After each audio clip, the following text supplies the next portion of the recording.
PEG Center for Art and Activism has a way of making donations. I'm not even going to say it to you guys because you all know that and you've already done it, so you get off the hook here. But we're so happy to have you support our work, and one of the key ways that you can do it is to tell your family and friends about the events that we're doing on Zoom so they attend.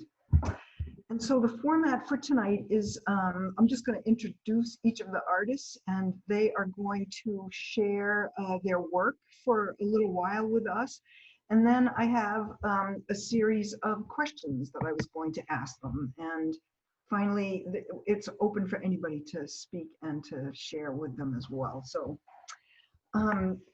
first, Ryan Kelley is this person at the top of my screen, who's this young upstart metal and stone artist who has made quite a name for himself in this area. You can see his work on the gorgeous Newburyport Rail Trail, and you can also see it at Roots to Wings in their gorgeous lobby, along with a lot of other places. And I know that Ryan is an artist, a teacher, a philanthropist, and he just bought a piece of property in the area, and he has big plans for it. So we're going to hear about that too. And David Stoney Stone, who is under the auspices of his wife Susan Stone's computer, is a photographer of merit his whole life, I believe, and he is a photographer with the MFA. He's been our photographer for actually many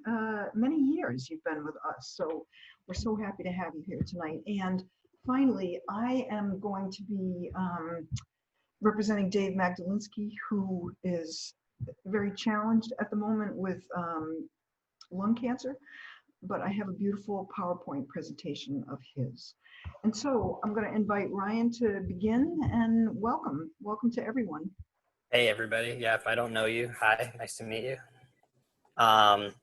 So like Paula said, I am primarily a metal sculptor. I work primarily with metal wire. It's about 22 gauge, so it's very thin. And I've been sculpting with wire since 2011. I started in high school. I went to Triton High School. I live in Byfield. And the art teacher, Robin Verrett, was just awesome. I was in there for a bunch of study periods, and she kind of let me mess around with all the materials. And now 9 years later, I've been on the board of the Art Association in Newburyport since 2013. I've created almost 500 pieces of sculptures and installations that are shipped all around the world. I do mostly residential pieces, but I've started to do some other commercial applications like Paula mentioned, some outdoor things.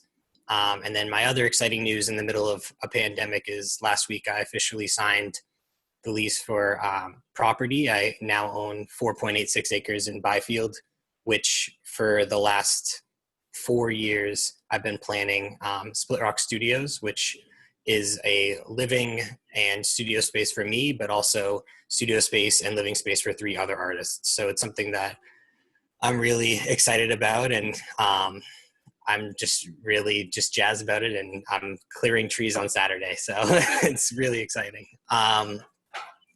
As far as some things that I can maybe show you, let me see if I can do this. I've been working on some things. The biggest thing that I'm kind of known for, which I've been at Polly's Gallery, are my copper roses. I only had enough materials because obviously the store is shut down. I only had enough materials for 18 more roses that I had already prepped before COVID-19. And I sold every single one in 2 weeks before Mother's Day, which was just incredible. They're all copper. They are hand hammered and patinaed. And I just really am honored that so many of them did so well. The next thing that I started to do was, because I ran out of copper, I started making some other kind of hand-hammered copper flowers out of steel. So I have a couple different types of steel here. I used the torch to heat treat it. I had some rusty square head nails that I used for kind of the stamen. And so that was really cool. And I made that one for a sculptor, John Lopez, out west. And then I had a couple other people ask for more. So I ended up making a couple more of those. The other thing that I started is I posted on my Facebook page this image of a tree with the moon, which I thought was really interesting. And for those of you that don't follow my Facebook page, Wire by Ryan, it's pretty popular. So people really have a lot of opinions on nature and trees and things. So I posted that, and, you know, it just so happened that somebody commissioned me to make that tree. So I haven't even shown this day. This is the first time I'm showing this, but I actually finished the piece. That is a piece of moonstone that my friend Madeline sourced. It's really hard to find moonstone that's a little bit bigger like that. So it's truly a moonstone with the steel wire on a base. And then I had a little bit of fun in my studio the other night, and I did a little light play. I was trying to be Stoney.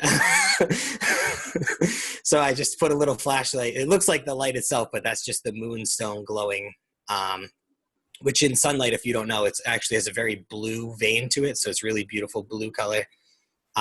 So I did that. And then to cap it off, on Tuesday of this week, I went live on my Facebook page and finished shaping this smaller tin copper wire weeping willow for a customer that purchased it off Facebook.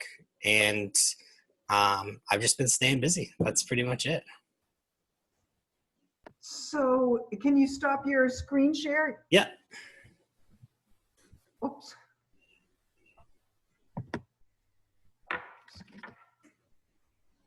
I'm not sure where everybody went. They're there. Yeah. Jeez. So Ryan, I think I am going to jump in and ask Sure. a couple of questions, actually. I love it. What did you do for work? I mean, what do you do for work besides art? So this is my full-time job. So besides just a few hours here and there helping my parents with their property management business, I pretty much do art full-time. And originally I had a lot of other classes at local breweries and things planned and actually sold out, but obviously I can't host them. So that's why I had to pivot to making a lot of the flowers and kind of the other commission things. And has sort of the full stop that happened, has it changed? I mean, did you go into a pause creatively at all? Because last week we spoke to two artists, one of whom is incredibly prolific right now. Right. And one is completely stalled. I mean, I'm noticing that creatives are having various experiences. And so what is yours? Yeah, so I try to have multiple revenue streams, not just from making art, but teaching art in classes. I had school visits planned. Obviously, the schools are closed. So for me, it's pretty kind of like a mixed bag between, I have definitely had some lulls where I was making a lot of flowers. So that was like, I didn't really need to be that creative because I have like a routine and a process of making them. And then I went, I think, a week straight without making anything. I didn't really want to make a tree. I didn't really want to make metal.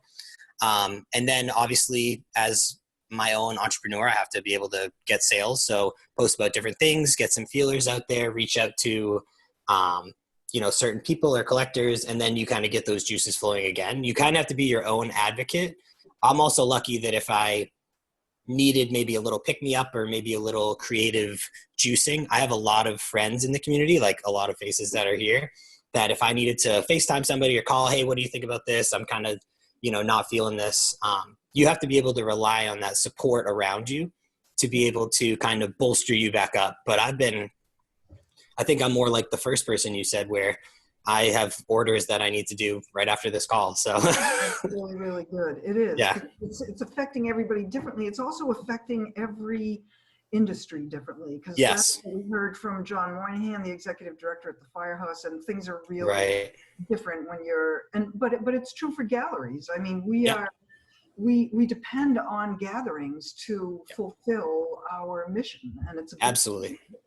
And then one more thing is, I've been thinking a lot about the voice of the artist. Obviously, it's what I do, and I feel that artists are essential workers of the heart and soul of humanity. Yeah. I truly believe that, and so maybe over time, our art and our creativity is going to reflect more of that as we I mean, do you feel that way? Do you feel like you're an essential part of your community's heart and soul? Sure. Yeah. I have, I think I actually posted on my Instagram story today. Somebody had messaged me. I did a lot of live Facebook Live, which a lot of people are going live on Instagram. We're doing this Zoom call. It's a great way because people are home to engage with people, to engage with customers. I have been doing a lot of Facebook Lives, and I did one a couple of months ago or a couple of weeks ago with my parents. I've lived here and I've been making art for 8 years, and they've never made any wire art with me. So I was like, let's do it. I dragged them on the phone. And we all made wire trees together, like 10,000 people saw it. It was like a really great thing. And then I just posted another video the other day, and somebody had commented a photo, and they were making little wire like spiders. And they were like, I've been so depressed. I'm stuck at home. I watched your video, your energy. Like I was so inspired to do this. So now I'm making these little, wire spiders. And like, if that doesn't tell you that there's a bit of essentialness to that, then I don't know what would really show that. Thank you so much. All right, so I'm going to move on to Stoney, and I'll be back to you. Don't Sounds good. worry. So I'm going to unmute you, Stoney. Or it looks like you need to unmute yourself. I hear that a lot, actually. So tell us what's going on over in your world, Mr. Stone, in Ipswich, Massachusetts. Over here in Ipswich. Well, as you mentioned before, I am a photographer at the Museum of Fine Arts. And when this all came down, part of my department, intellectual property, was able to continue to work at home. But everybody came to realize very quickly that we photographers can't work at home.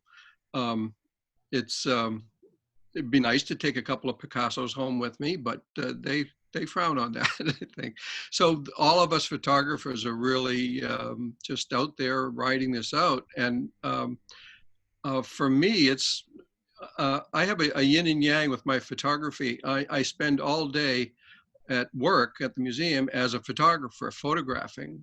But then when I come home, I'm still a photographer, and I love to do my own photography.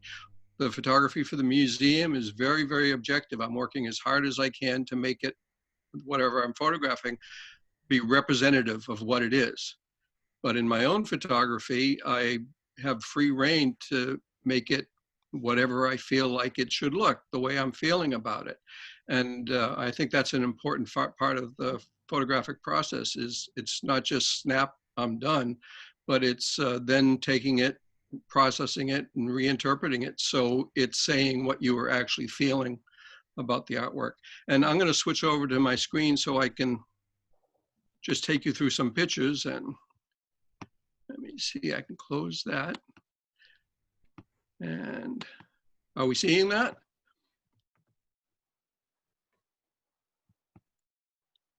Hello? Paula, did I lose you? I'm here, but we don't see it. Oh, well, I'm going to share screen here. And share. This is like the nerve-wracking part of Zoom. Does anybody relate to this? Yeah, I do. Yeah. Suddenly. Yeah, I thought I had this working, but I guess it's not going to work. So I guess I know. So what this has done for me, it's really freed me up to start exploring my own photography again, which has been in a way a gift of this whole dilemma that we're going through, because say, okay, I'm going to start looking at these old images, and I've done a lot of new photography and really been keeping myself very busy on the photographic side of the world. And to keep myself tuned into what I do at the museum, I actually just finished a very big project for the Ipswich Museum here, a volunteer project I did for them, photographing a large volume of Arthur Wesley Dow's work. So it was a really rewarding sort of thing to be doing. But I've started photographing. There was a question you had about how this is affecting your art, and one of the things that I've been doing is going out and photographing the empty spaces and the way that the world looks now. Did a long walk in Ipswich a couple of nights ago, went downtown, and it was like 10 o'clock at night when normally it would be a fairly lively scene. And instead, it was like a movie set where all the crew and actors had left for the day. Didn't see any other cars, didn't see any people walking around, and it was really sort of spooky in a way. But on the other hand, it was very beautiful because there were things that you would normally not be able to stand in the middle of the street and look at, where it was not a problem with doing it this time. And in Ipswich, where if you have a beach pass, you're lucky enough to be able to go over to Crane Beach and do long extended walks at Crane Beach with very, very few other people. That's probably going to pick up as the weather gets better, but Ipswich residents sort of have free reign over there now, which is really a very rewarding thing, but it's very, again, spooky sort of to go out on Cranes and not see any other people on a beautiful day. And my wife and kids have gone with me and done walks over there, and when there's no one else around, and it's very eerie in a way. And one of the, I guess, other rewards of this is for nature, because nature seems to be reclaiming the world around us, and we're seeing birds and wildlife in places where we would never have seen them before. Has it affected your photography? I mean, has literally the state of the world out there in nature, have you noticed it through the lens? Yes, yes, absolutely. And it's made me, again, slow down and take the time to process what I'm looking at, what I'm seeing. One of my rules of photography, is something I think about, is when you're out there, you stop, you look, and you listen. And when you're talking about photography, you think, listen, that's a funny thing to be doing, but that gives you a sense of what it is in your surroundings and makes you think more about what it is you're looking at, if there's that sound too. So stop, look, and listen is what I always do when I'm out there photographing. And then I like to go back and reinterpret what I've seen when I sit down at my computer and process what I've shot.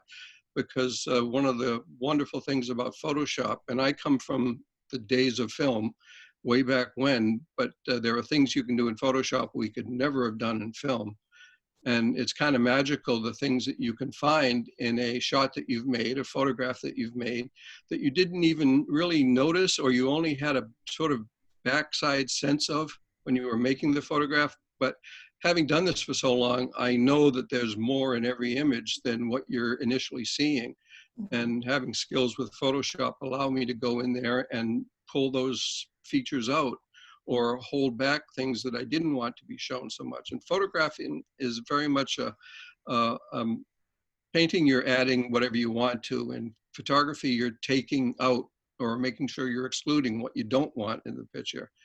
And there's a certain skill set that gets you better at that. But if you look at one of my photographs, I would hope that what you're seeing is what I was seeing, and you're not looking at it and wondering, what's this a picture of? It should be very apparent. You know, lately I've seen that your new work, and I'm heartbroken that we can't see it. I am too. Really am, because you've been creating vortexes inside of your work where the central image is surrounded by a lot of swirling energy. And I'm that's, imagining that those images are as a result of the situation of the state of affairs that we're in. that has a lot to do with it. I'm trying to look at things in a different way, rather than just the straight on view of it, and looking at it differently makes you think about it a little bit differently. And a lot of that swirling around that you're describing, actually, if I could mention, if you go to my Instagram page, it's Stoney Stone 68, STONEYSCONE 68. And a lot of what, Julie can put that up on the chat box. yeah, and a lot of what we're talking about is up on there. And Ryan actually mentioned that he was sort of channeling me in some of his shots, and I feel the same way about some of the shots that I've done. And if you look at the Instagram page, you'll see what we're talking about. But I look at some of the work that I do with that swirling, and all of a sudden I think I'm looking at one of Ryan's pieces. Oh, so cool. There's a nice play that we have going on. There's a very much of a parallel thinking that Nice. I really appreciate. And it was nice of him to say that, because I see his work in what I'm doing, but I could never approach what he does. It's beautiful. I'm sitting next to it, actually. I have one right here. This is the one that's in the Family Trees show. You can go back and grab one of mine too. don't. So I think that, thank you very much, Stoney. I'm going to mute you. And I have the distinct privilege of representing Dave Magdalenski in our talks tonight. I've known Dave for about 5 or 6 years since we opened PEG, and he's been a true inspiration for me. He used to come and visit on a regular basis every show, and we would talk about art, and he was very, very outspoken about how difficult it is for artists to make a living, and how can galleries make it, but he was always so supportive as well. So I included him in the Family Trees show, and I'm gonna show you his work.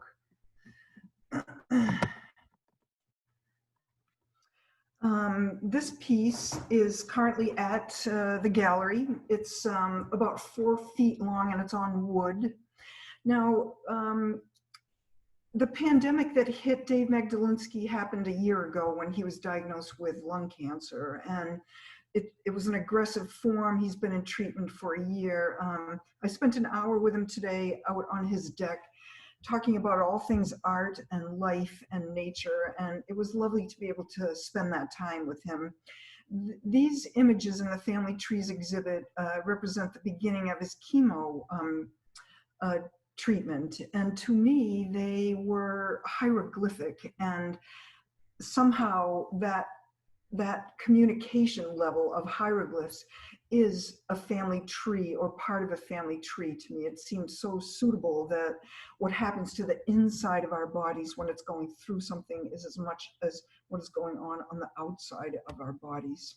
This is another piece in that, and I love the sort of the structure of it, the tower-like iconic images that he is using. He feels and felt that these images were representational of what chemo is doing to the inside of his body.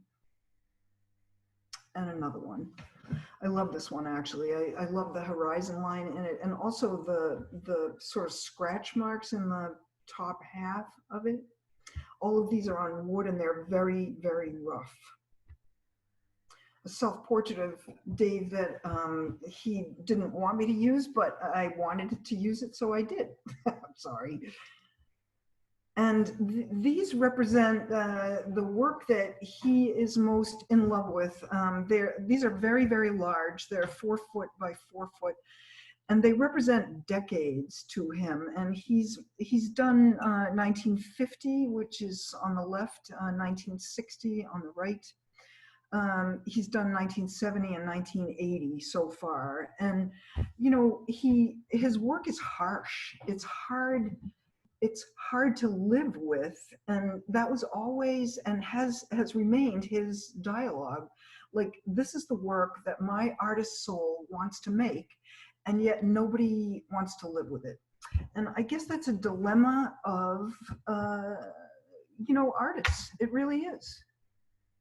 This is the 60s, and the other one was the 70s. I mean, the imagery is really not easy. Not at all, but to him it's truth-telling, and that's what he wants most to do. This was before his diagnosis, but it was representational of when disease strikes. It affects everything and everyone, no matter if it's a child or an adult. Again, like, I'm not sure I would have this in my living room, but it's essential to me that Dave makes this work. And this one was made right after he was diagnosed. It is larger than life. He said that he submitted it for the prize show at Cambridge Art Association, and it didn't get in, and that really bothers him. But one can understand that images like this, and it's a conversation for the gallery as well. How far do we go, and do we want to make people comfortable, uncomfortable? It's really art is truth, and all of it is necessary. And this is the last one. This is currently in the show as well. It's a beautiful, beautiful piece. It's about 3 feet wide and 5 feet tall. Again, I mean, his work is rough, raw, and full of truth. So that's my friend Dave. Today when we were talking, he said, the pandemic is just representational of what is happening to so many of us around the world, that obviously when you're living or dying is more important to him than what is actually going on. But he can't see people. I was out on the deck with him, and we were 10 feet apart with our masks, and it's difficult to talk. But anyway, I love this man, and I love his work and his bravery. So do we have, we have artists in the audience. Hi, Annika. It's so nice to have you from Florida. How are you down there? Good, very good. We'll be up there shortly. You are? June. You're coming home? Yeah, we're driving, so that's a big challenge. How's your work since all of this? I know you've been working pretty hard this winter and spring, haven't you? I've been onto a new form, which is sort of ethereal, and I can send you some photos, but I'll also be bringing it up because it's not stretched. As I started doing with the one piece that you have there, I got stretched afterwards, but this I'm planning not to stretch and let, I have a method of hanging it, and maybe the buyer will want to stretch it or frame it or whatever, but it doesn't have to be. And yeah, I'll send you some shots. And thank you. Who knows? Yeah, no, I fell more on the lethargic side. I just like took the opportunity to kind of simmer down and just be here instead of like rushing around all the time. And so what I've been doing is very thoughtful. It's not quantity.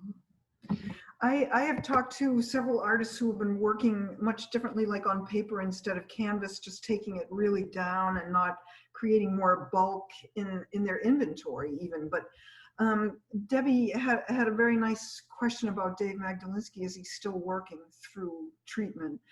And he was, most definitely. Those pieces that you saw were at the early stages about 6 or 8 months ago. And he has continued to try to work, but chemo messes with your brain as well as your energy. And he would not mind it if I say that his last CAT scan was dire. And so he's concentrating now on saying goodbye. I'm sorry to be anyway, that's Linda Dahlberg. Are you creating art right now? I have been. I've during this pandemic, I've really been on bed rest a lot, but when I haven't been on bed rest, I've taken advantage of the beautiful spring that we have here. And I think I've seen spring appreciated even more than I ever did before. I kind of understand why some people aren't agreeing with me, like, they're just on the negative side. But I think, around town in our complex, the fruit trees and just everything has been so extra beautiful this year. And done a lot of spring pictures, but I've done a lot of post-production work, which usually I say I don't like to do, but I've really enjoyed doing it on older pitches. And we can get through it. Some days are pretty difficult, but most days are okay. And thank you. I do miss seeing my photography friends, like Beth right there, my friend. I haven't even seen her through all this. Hi, honey. And I do miss seeing the other people and collaborating with them. Me too a lot. Thank you. That's one thing that the gallery is really discussing a lot of. I love the Zoom meetings, and we've been able to showcase people, artists, and so forth, but we have a brick and mortar place, and I want to show art. You know, I'm thinking of outdoor shows. I'm thinking, like Annika is working on unstretched pieces that we can literally like hang from trees. I was talking actually to Dave about that today, because if even if he isn't creating, he is so encouraging. Like, get the work out there, go to Maudsley, stick it on a tree, make sure it is still being seen. And I'm excited about creating new ways of seeing art. I'm confident that there are new ways of seeing art. And you know, what I'm going to do right now is ask everybody to unmute themselves, and just for the last minutes that we have together, let's just talk. And are there any questions in the chat, Julie, that I should be aware of? If you want to unmute, you can unmute. No, I mean, I've just been commenting on everyone. I'm very impressed that John Lopez is collaborating with Ryan. I was wondering, you know, how that's going. And I'm also a huge fan of Arthur Wesley Dow from Ipswich. His work is just stunning. So I'd like to hear about a little bit more about both of those. Yeah, me too. So John Lopez, I knew of his work through Alnoba. The last few years, I've actually created the Alnoba Leadership Awards that they give out to people all around the world, which is really cool. So I just saw his work at the farm on Eastman's Corner, and then the one at Alnoba. So I followed him, and go ahead and warm yours up. I'll do mine separately. He ended up, I found his Instagram, and he had posted about creating this cherry blossom tree for a customer, and he's actually taking flowers from other artists to use in the piece, which I thought was really cool. And I've done something like that, but not on that scale. So I was like, screw it. I guess I'll make a tree and make a little flower and send it to him. And like I said, that style of flower was inspired me to make some of the other metal ones and use up what I had in my shop. Oh, I have to go to another Zoom meeting. Okay, nice to see you, though. Okay. Bye. Good. Hi, Linda.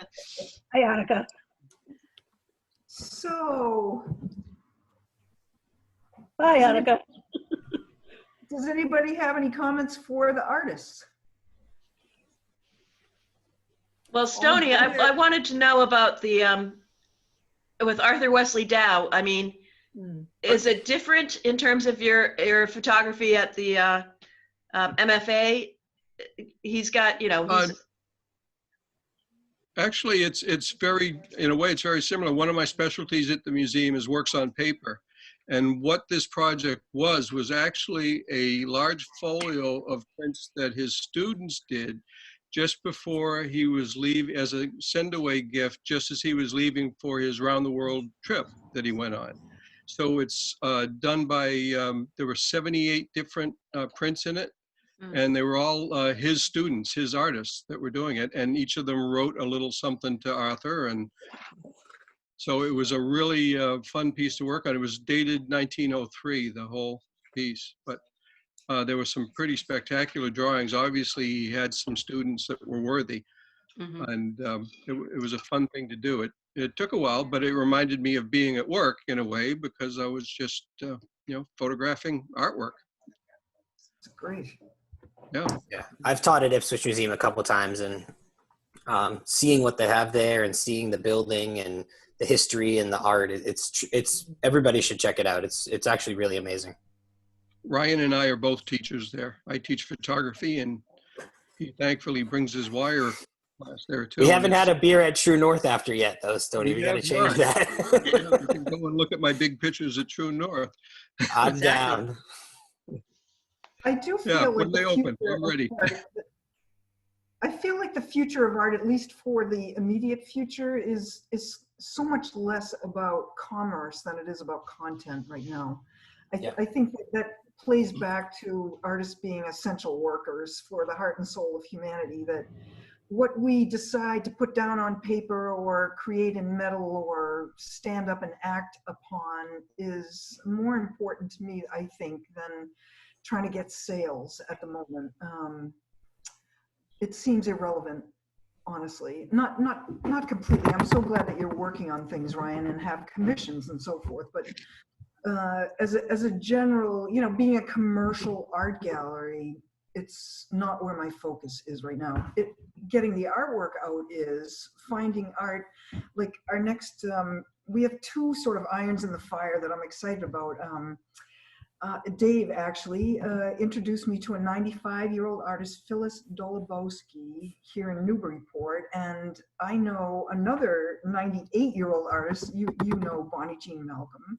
So I'm going to do a Nona show, a nonagenarian show, somehow with these gorgeous old artists. And we were in the works to do a show called The Air That You Breathe, ironically, before the pandemic hit, and had some artists engaged in that. And one of them, Tobin Ekian, has created 12 gorgeous paintings for that specific show. So we're going to do something outside, inside, stand at the door, or something, so that you can see her beautiful work. But again, I think it's more about how we touch each other's lives than how we get in their homes, So does anybody have anything else they'd like? I'd like to reflect on something that Cynthia August said in the last session, where and I wrote it down. She said, as a species, we are not beneficial. I don't know if you remember her saying that, but she had some real issues with us as a species. And as soon as she said that, I right away thought that as an individual, we can be beneficial. And I think if we all focus on what we can do, given what we have, then keep creating art. I think that's important for all artists, just to be able to create their art and do that, even if it doesn't go anywhere but outside their living room. It's important that we keep on creating. And I think the environment for some of us is right to be doing that. Others, I'm sure, are struggling. But I feel fortunate that I'm still able to create. Yeah. And I haven't created in many years, and I want to right now, which is that's surprising to me. And I think that we're going to learn the avenues and platforms that work for visual art. Zoom might be it, might not be it. It drives me, like, I love it, and I'm so intimidated by it. It's like, oh my gosh. Yes, Marky. Well, I have to say, Paula, I find it very, very hard to accept the statement that you haven't created anything in a long, long time. I'm sorry. That's No, I mean, I want to revisit my ancestors. Like, anyway, I loved that series of work, and I might go back to that someday. Could I jump in? Please. Hi, Susan. Hi. I came to your Zoom, I think it was Paul Padula on Facebook had sort of shared it. So this was very fortuitous to land on your page here tonight. I have to say, thank you for sharing, Dave. Thank you for sharing Dave's work. I can well appreciate, being a long-term cancer survivor myself, the difficulty he is experiencing and people accepting his work, especially the cancer-related pieces. But it's very important that they be shown and people at least take them in to understand the kinds of things. Because the ongoing question, I think, for anybody who's not been in that kind of a struggle, and it's very few of us, because I give caretakers the same credibility of suffering, the need to explain and understand and help people see what you're going through is very key. It's very vital. So, and yet, it's a conversation that Dave and I have had so many times, because as a gallery owner, I want to give great beauty also. And so he would show me these pieces, and it's like, I can't yet. But you know what? The pandemic has changed me in that the family trees exhibit, they might be in the vault, but the hardest pieces we have are together there. And I'm so glad that we got brave to do that. It's not for everybody. It doesn't have to be all over the salon, but it's present as truth. Well, and thank you for stepping out of your comfort zone. That's a big step. Yeah, thank you. Julie, did you have something that you wanted to add? I did, but I forgot. I know you had your hand up, but that's all right. I did. I started Linda. to think of something and then I forgot. So I apologize. I think Linda wants to jump in. I just wanted to address Ryan and his work, Hi, Linda. who he is. I've watched him from the first Tree On, I think. Seen him for all those years. And he was, even just coming out of high school, such a great human being, and so talented and so polite. And the other thing is, they're a family. Ryan and his mom and dad and brother, they're a family to be admired. They care about each other so much. His mom and dad step up whenever there's a need. I love them as much as I love Ryan, but I mean, he's young enough to be my grandson, but Oh, please. I love him very much. You're embarrassing him. Linda, I so appreciate that. The feeling is mutual. I am lucky. The one thing I always say whenever I do this, I want it on record, is that I would not be the person or the artist or the man I am without my parents. So Right. I said it. It's a fact. Yep. I know this is getting recorded. Cut it out.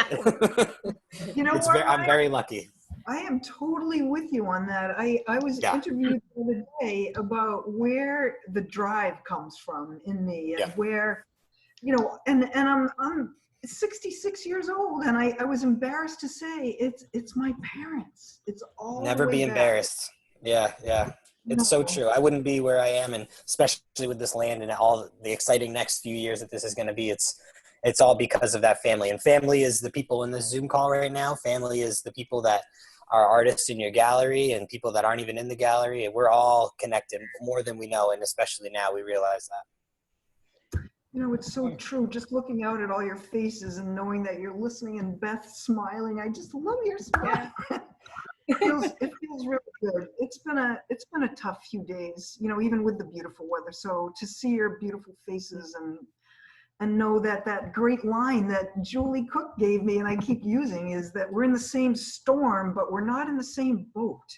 And so to be able to share some of the differences and the similarities is really, really important. Mhm. It's really strange to sit in this gallery and see a ghost town in my beautiful city. It's unnerving to me. That's the feeling I got when I was walking through Ipswich. It was just so very strange. Yeah. Yep. Well, I bless you all. I love you all. Next week we got a couple of dames coming back. The boys had their show tonight, and I think Heidi Neufeld is one of them, who's the artist on my right. It should be a good one. So spread the word, you guys. Thank you so much for being here. Thank you, Ryan, and thank you, Susan Stoney Stone. Next time, you know what? If you want to redo when you get your slide act together, just ask me. We'll do it. Okay. Wonderful. Meanwhile, if anybody wants to go to see me on Instagram, I'd be happy to see them say hello. Okay. I checked out your Instagram, Stoney, and it's really amazing. The stuff on there is amazing. I agree. Yeah, I just love Well, thank you.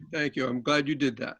Come back again. I change it often. I will, now that I know where it is. Beth Blanchard, I just have to say, I miss you in person, wicked. Well, I miss being up there and seeing people too. But I get to Crane Beach sometimes, and I'm walking in the woods around here, and I'm feeling very lucky that I can do that. Yeah, my son, the drummer, he's in Brooklyn in his apartment, which is one room, and he's doing a lot of things. He's not playing right now, so he's lost all those jobs. But he's also growing things. So he's got plants on his fire escape. he's got plants on the roof, and he's working at a nonprofit which is trying to naturalize an area in Brooklyn that's industrial. So he's making his way, but I know he was sitting there like stringing beads on a gourd because he's got to make his instruments. So, you know, there's so many different kinds of art, and music being one of them also, that people are just drawn to these days. Yeah. And most of those plants are legal now. No, he's actually got none of those. It's really amazing. He has some of the craziest things that he is eating because he forages around New York. Oh my God. And then he also goes for all these natural foods that he's never, you know, they're exotics. And he sent me, he ordered me a Mother's Day gift from Colby Farms. And one of the things where he was like, fiddleheads. He goes, Mom, do you know how to make them? And I'm like, no, Yeah. But I discovered, and it's because he was like, they looked really good. I thought you might like them. So, Oh, that's nice. That's really yeah. So there's a lot of creativity going on everywhere.